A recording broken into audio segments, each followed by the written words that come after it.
అక్రమ మద్యం, డ్రగ్స్, గంజాయి వాటి రవాణా, విక్రయాలు మరియు వినియోగంపై ఉక్కుపాదం మోపాలని ఎక్సైజ్ శాఖ అధికారులను మంత్రి జూపల్లి కృష్ణారావు ఆదేశించారు.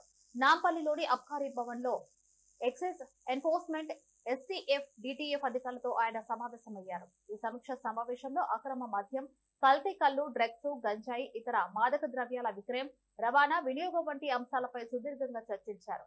చల్లపల్లి ఫ్యాక్టరీలో డ్రగ్స్ ముడిసరుకు తయారీ, ఎన్డీపీఎస్ కేసుల పురోగతి, శిక్షల నిష్పత్తి, పాత నేరస్తుల నిఘాపై కూడా సమీక్షించారు.